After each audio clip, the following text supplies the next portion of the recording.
계속 이제 침전에 대해서 알아보도록 합니다. 이 다이제션이라고 있어요. 우리말로는 뭐 소화라고도 번역하지만은 이런 침전에서는 다이제션 뭐 소화라고 번역하면 좀 이상하고 이 숙성이라고 하면 좋을 것 같습니다. 숙성.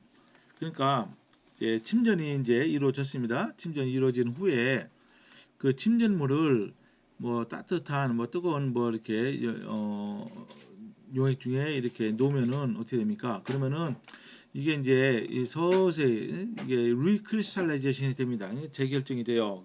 그래서 침전이 더 커지면서 그 안에 있던 임퓨리티, 그죠? 불순물들이 이제 침전 이런 크리스탈로부터 이제 빠져나오게 되는 거죠. 그죠?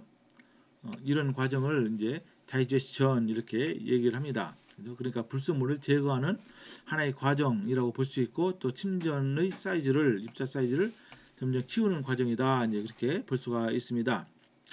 이제 그런 다음에 이제 퓨리티를 우리가 좀 걱정을 해야 됩니다. 그러니까 침전물의 퓨리티가 거의 100%가 돼야 되겠죠. 근데 이제 그렇지 않은 경우가 많이 있어요. 왜 그러느냐? 어떤 임퓨리티, 그죠? 불순물들이 이제 들어가기 때문에 그러는데 어떤 식으로 이제 들어가느냐가 이제 중요하죠. 그죠? 어저브드 임퓨리티가 있습니다. 어저브드 하면 뭡니까? 어저옵션. 이거는 흡착이죠. 흡착. 그냥 달라붙는 거예요, 한마디로. 그죠? 어디로 달라붙습니까? 내부까지는 못 달라붙죠. 그러니까 이 침전된 이게 크리스탈의 표면에 달라붙는 현상을 어저옵션이라 어저옵션. 그죠? 근데 이것도 이제 두 가지가 있습니다.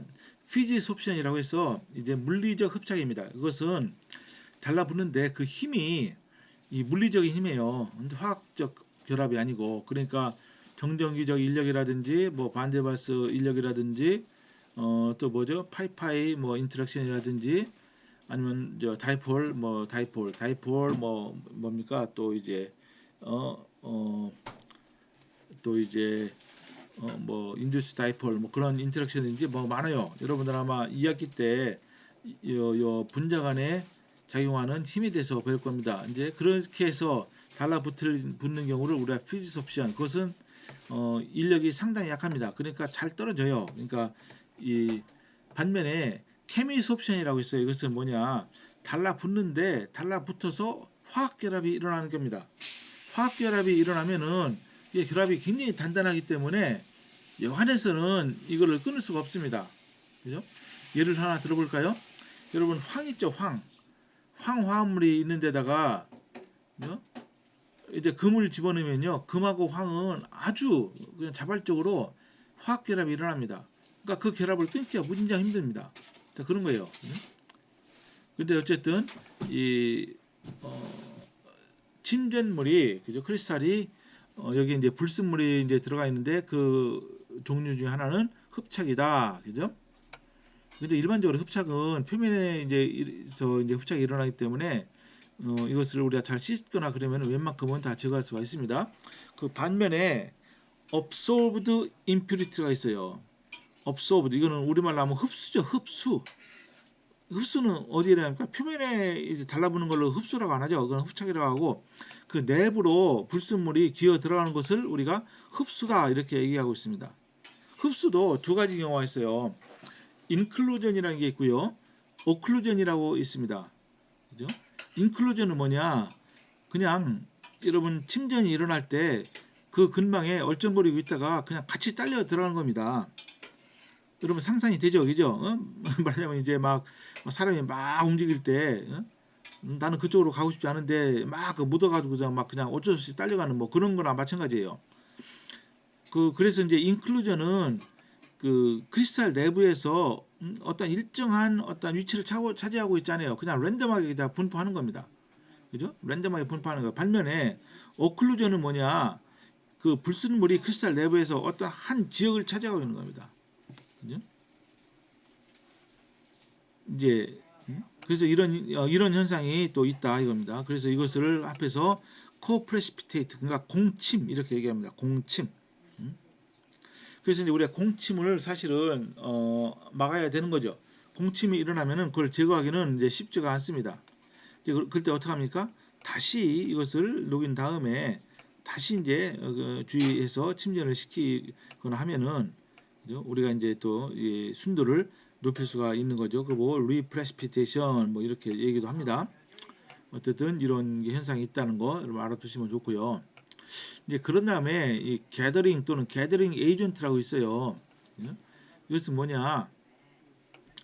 그 우리가 이제 인위적으로 말이죠. 아주 여기 보세요. intentionally 그죠? 우리가 이제 의도적으로 그러니까 어떠한 이 주요한 이제 성분과 공침을 시켜서 우리가 이제 원하지 않는 그런 트레이스 그러니까 이건 아주 굉장히 이제 적은 양이죠. 이런 물질을 제거하는 겁니다. 뭐 여기 예를 들어 보시는 게 가장 빠른데 보세요. 우리가 이제 음용수 있죠. 수돗물 같은 거 이제 거기에 뭐 다른 해로운 뭐 금속 이온이 있으면 안 되죠. 그죠? 근데 우리나라 저 수돗물은요 무진장 깨끗합니다. 제가 단원에서 말하고 있는데 우리나라 수돗물은요 무진장 깨끗한 거예요. 일반적으로 뭐 세계 다른 나라에 비교해서.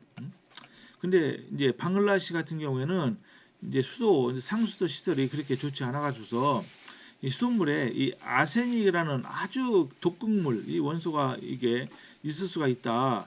이거를 제거를 해야 되는데 어떻게 제거하느냐? 이게 바로 이제 페릭 하이드록사이드와 공침을 통해서 제거가 가능하다 이겁니다.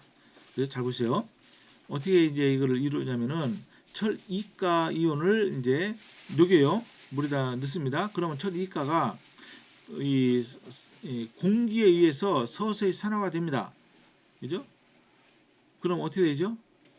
철 3가로 되죠. 철 3가는 그럼 여기 페릭 하이드록사이드 요 물질은요 굉장히 안정하면서 용해도가 무진장 낮아요. 그죠? 근데 요 페릭 하이드록사이드가 침전이 될 때 어떡하죠? 옆에 있던 그 물속에 있던 이 아르세닉이라는 요 아주 굉장히 해로운 그죠? 독성이 강한 이 원소도 공침이 된다 이겁니다. 철 3가 이온과 함께 요 페릭 하이드록사이드를 함께 그렇게 해서 요거를 걸리면은 그때 요 아르세닉이라는 요 원소도 걸러진다. 이제 그렇게 하는 것을 게더링 그때 쓰는 시약을 게더링 에이전트다 그렇게 얘기를 하고 있어요. 반면에 마스킹 에이전트라고 있습니다. 마스킹 에이전트는 뭘 가리는 겁니다. 그죠? 잘 보세요. 우리가 어떤 침전을 유도하려고 하는데 거기에 이제 같이 공침 같은 게 일어나면 안 되죠. 그러면 어때요? 공침이 일어날 가능성 있는 그런 이온들을 미리 다른 그 물질로 막아 놓는 겁니다. 그죠? 막아 놓은 다음에 그 다음에 침전을 하는 거예요. 잘 보십시오. 여기 이런 물질을 침전시키고자 해요. 그죠? 근데 이 불순물이 있을 수가 있어요. 실버 이온, 망간, 뭐 이가, 징크 이가 등등등등 이런 것이 물속에 있으면 안 돼요. 그러니까 이것과 같이 이것이 공침이 이루어지지 않게 하기 위해서 어떻게 합니까? 먼저 요 이온들을 KCN이라는 요거 요 사이나이드 이온으로 먼저 딱 결합을 시켜서 딱 막아 놓습니다. 그죠? 그때 이제 쓰는 요 이런 거. 요 사이나이드 이온을 우리가 마스킹 에이전트다 이렇게 얘기합니다. 그죠? 잘 보십시오. 예를 들어서 칼슘 이온이 있고요. 용액 중에 또 여기 망가니스 이가 이온이 있다고 한번 가정해 보십시오. 근데 우리가 원하는 것은 오직 요 칼슘 이온만을 우리가 분석하기 원해요. 그런데 여기 이제 그 침전제로서 뭐가 좋냐면은 이거 굉장히 이제 복잡한 이름을 갖고 있는데요. 어쨌든 요 물질이 침전제로 쓰인다.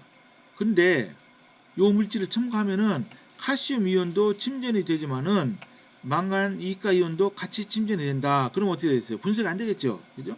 그럴 때 먼저 망간 이가 이온을 여기 사이나이드 그죠? 요 이온과 결합시켜서 일단 망가니스 헥사 사이나이드 요 이온으로 일단 이렇게 만들어 놓으면은 요 이렇게 그죠?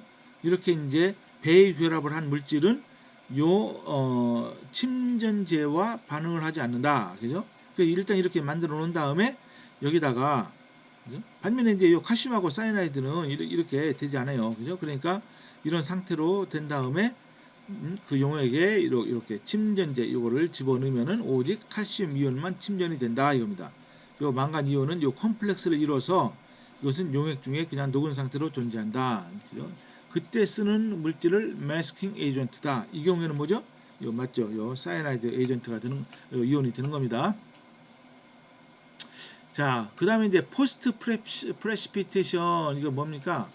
이게 이제 침전이 이루어졌어요. 이제 굉장히 순수한 상태로 이루어지는데, 근데 그 다음에 일단 침전은 순수하게 이루어졌는데 이 불순물이 침전이 이루어지는데 거기다 막 달라붙는 겁니다. 그죠? 음? 이거를 그냥 즉시로 거르지 않을 경우에 이제 그거 가지고 포스트 프레시피테이션입니다. 그죠? 그러니까 여기 보세요. 칼슘 옥살레이트인데 이거 침전이 잘 됐어요. 근데 용액 중에 마그네슘 이온이 있다. 그럼 어때요? 표면에 마그네슘 옥살레이트가 이제 달라붙는 겁니다. 이런 건 피해야 되겠죠. 그죠? 그리고 이제 이 펩타이제이션이라는 이러한 용어도 있습니다. 펩타이제이션. 뭐 이러면 펩타이드. 근데 그러한 전혀 상관이 없는 거예요. 펩타이제이션은 이게 뭐냐면은 이제 침전이 형성되는데 이것이 이제 그 침전을 이루고 있는 입자가 이 결합이 끊어져서 다시 이제 이온 상태로 용액 중에 녹아나는 상태를 우리가 펩타이제이션이다 이렇게 얘기하고 이제 있습니다. 그죠? 여기 한번 뭐 읽어 보십시오. 이제 침전물을 우리가 이제 씻죠. 그죠? 순수하게 하기 위해서. 그죠? 그때 이제 이 전해질 용액으로 일반적으로 씻습니다. 그죠? 그때 이제 이 뭡니까 이게 이온 분위기가 있는데 이것이 표면의 차지를 이게 중성화 시켜가지고서 이게 물로 씻으면은 그 중에 일부 입자가 표면으로부터 떨어져 나간다. 그죠? 이게 결합이 끊어져서 이제 그런 현상을 펩타이제이션이다 이렇게 얘기를 합니다. 그럼 펩타이제이션이 일어나면 어떻게 됩니까? 그죠? 펩타이제이션이 일어나면은 이게 이제 손실이 있는 거예요. 침전물에 손실이 있는 겁니다. 그러니까 우리가 분석을 이제 하더라도 원래 있던 양보다 적은 양을 얻겠죠. 그죠? 음? 이제 그러면 이제 에러가 생기는 겁니다. 이제 그걸 방지하기 위해서 우리가 물로 씻지 말고 어떤 볼로타일 일렉트로라이트로 씻는 거를 추천한다. 그러니까 질산이나 염산, 이게 뭡니까 이것은 암모늄 나이트레이트 용액 또는 암모늄 클로라이드 용액 이렇게 이제 전해질 용액으로 씻는 것을 추천한다. 이제 그런 내용이 있습니다. 여기서 잠시 또 멈추도록 하겠습니다.